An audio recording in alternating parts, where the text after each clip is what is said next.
to you today about different foundation techniques. So over the years we've had lots of trends and best ways of applying your foundation, so I thought I would share some of them with you, some of my favourites and some are not so favourite. And things change all the time, and my style has changed all the time, so I'm always looking for a better way to make my foundation look, because the idea of wearing foundation is to make it look like you have perfect skin, not to look like you have foundation on. So I've got 5 different ways of foundation and that I'm going to show you, and some may be your favourites, some may be not so favourite, or some you may never have tried or heard of before. So I really encourage you that if there's something here that you haven't tried before, to maybe have a go, pull out your foundation and have a go and see what you think. You never know until you try. So let's get started. So the first way of applying foundation is with your fingertips. So this one is probably my least favourite, simply because I don't like getting my hands mucky. I'm not into gardening and things like that. I don't like dirty hands. So foundation is not applied with fingers, and I'm talking about liquid foundation for today. Obviously techniques will vary depending on the type of foundation you got, but for today's example we're going to look at liquid. So fingertips is not my favourite, but for some people it is, and it is a really popular way of doing it, and it's quite a personal way of doing it because you can feel where you're putting the product and you're working it into your skin. It's quite a personal way of doing it. So the benefits of doing it with your fingertips are probably you get a much more full coverage look, because the foundation is drying on the skin before you've had a chance to spread it as far. So it will give you a heavier foundation look, and I know that's what a lot of girls like. And it's a quick, easy way. It's easy to clean up. You simply wash your hands afterwards. I do really recommend that before you do it, you wash your hands first, particularly if you're prone to breakouts and things like that, because obviously you have bacteria and dirt and things on your hands, and then you're touching your freshly clean skin, and that foundation is going to be sitting there all day, so you don't want to build up bacteria on your skin. So definitely wash your hands beforehand. If you're wanting a slightly sheerer look with your foundation, then another way of doing it is just to mix it in with your moisturiser, and then that will give you a bit of a tinted moisturiser or a slightly lighter look to your foundation. So try that one if you haven't. That's quite nice for just, days when you don't want to be fully made up, but you still want to, have a little bit of coverage to your skin and just make it look a little bit more even. The second way of doing foundation is the way I used to always do it many years ago, and that is through using a sponge. So I don't do it this way anymore, and probably because I find sponges you go through a lot more product, so you do tend to waste product, and also when you're doing it with your fingertips you will go through your product a lot faster as well, because you're actually using more product. With the foundation sponges, then obviously the sponge is absorbing a lot of product, and the thing I used to find is my foundation sponge usually got to the best that it was and did the best finish when it was actually soaked full of foundation and it was actually at the end of its life. So it's a lot of foundation wasted, all soaked up in here. But there's a couple ways you can do it with a sponge. You can do it with a dry sponge. Obviously you're going to soak up extra product that way, but a dry sponge will give you a much fuller coverage.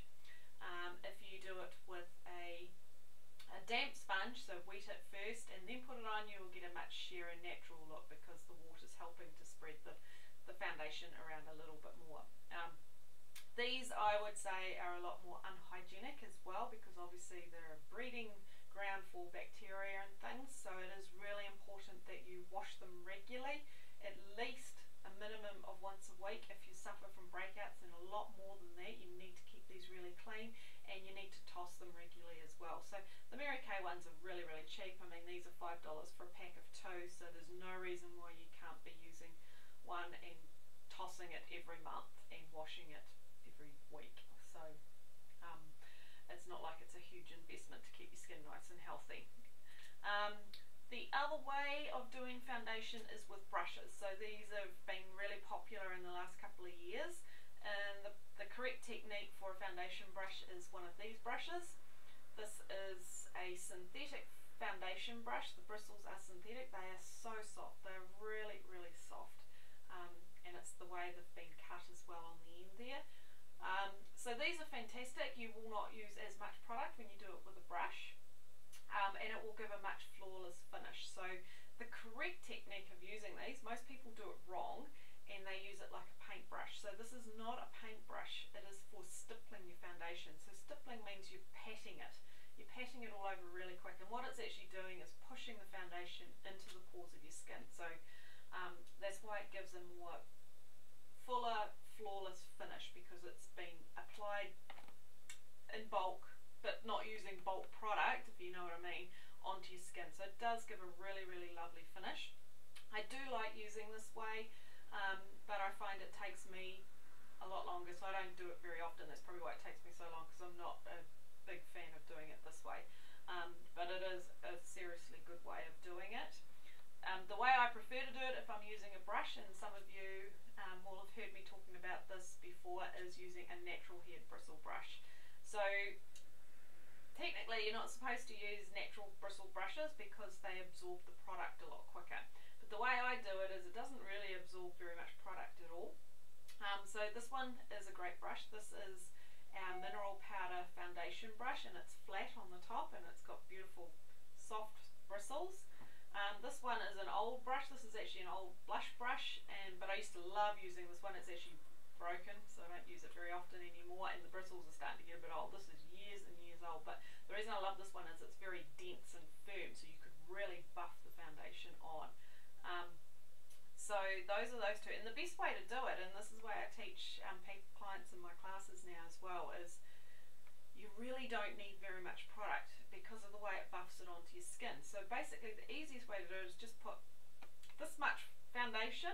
That's really not much foundation at all. This is how much product you would need to do your whole face, and you just very lightly dip it in. You're barely getting any product on your bristles, seriously, that much at a time.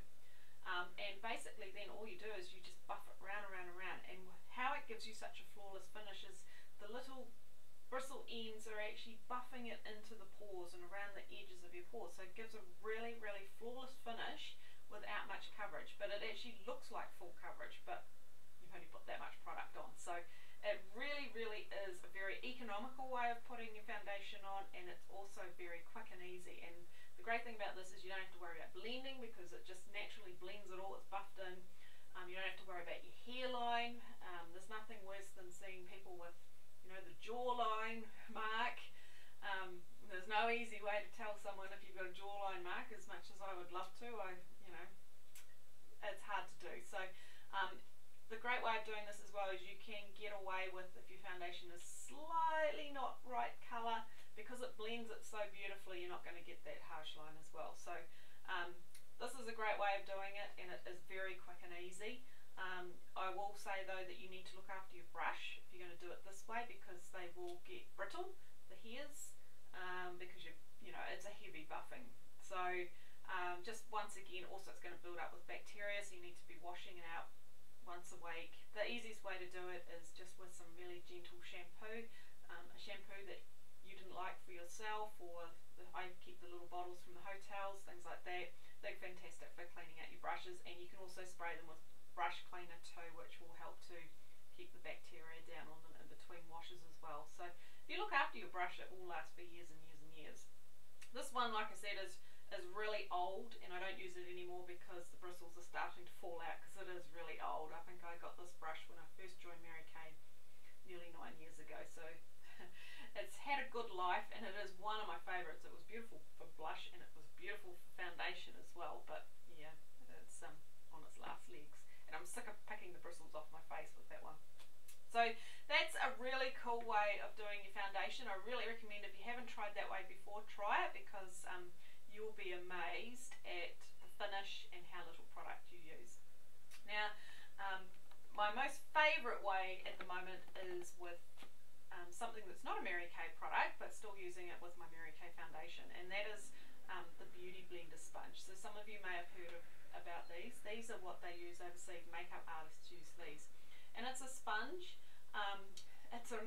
It's different to this sort of sponge. I'm not sure what these are made of, but it works differently. So this is almost its full size. When you wet them, they swell up, and when it's dry, it's about half this size, so it shrinks right down. But basically all you do is you run it under the water every morning, and you can actually see it swelling up. You squeeze all the excess water out, and then what I do is I take some foundation, dot it on different areas on my face, and then basically you just bounce it, and that will just give you an amazing finish. Very, very flawless. It doesn't soak up the product. I mean, I know you can see the discoloration on here, but I've seen videos where someone has actually cut the end off, and it really doesn't soak up very much product at all. Not like one of these sponges. So, and of course it's an egg shape, so you've got the benefit that you can bounce it all over your skin to get the bulk of the foundation spread around. You can also do a rolling motion, which really helps to just blend it around the edges, and then it's got the little pointed bit, which is great for getting in the corners of your eyes and around your nose, the little bits where the other bit won't get to, and it just gives an amazing finish. So this is my favourite technique. This is what I've done today. It just makes your foundation look like skin. It doesn't look like you're wearing foundation at all. It just really, I don't know how it works, but it just does. So I love this. They are really expensive to buy. I've seen them here in New Zealand. They're not really on the market here hugely. I've seen them I haven't seen them in stores, but I've seen them online here, and people are wanting $40 for one of these. I bought mine about a year and a half ago overseas, and I got two for $30. So considering, and this is, I gave my other sponge away. This one, you know, it's been going for a year and a half. It doesn't even have any holes or anything. It's still beautiful, and every time you clean it, you just clean it with a bit of gentle shampoo once again and squeeze it all out. You just really massage the shampoo into it, and you can see the foundation coming out, and it will go hot pink again when it's clean, and it just looks as good as new. So definitely worthwhile investment, one of these. So so that's my 5 different ways of applying foundation, some different techniques for you. I would love to know what your favourites are. So some of you might be quite traditional and just do it with your fingers. Some of you might do it with a brush like this, but I'd love to hear in the comments what sort of technique is your favourite. And if you haven't tried one of these techniques before, then have a go. Just have a look, because I can guarantee you can use the same old liquid foundation. All different 5 ways will give you a completely different coverage. It will depend too on what your skin type is and what condition it is. You know, if you're really dry, then obviously you don't want dry, flaky skin.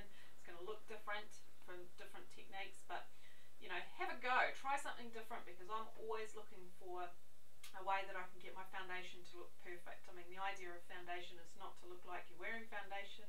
It's there to give you lovely, beautiful, smooth looking, healthy skin. So the better that you can put it on, the better it is. So yeah, so I'd love to hear what your thoughts are, and have a go. So that's it from me today. Look forward to talking to you all soon and hearing what your thoughts are. Thanks guys, have a good day. Bye.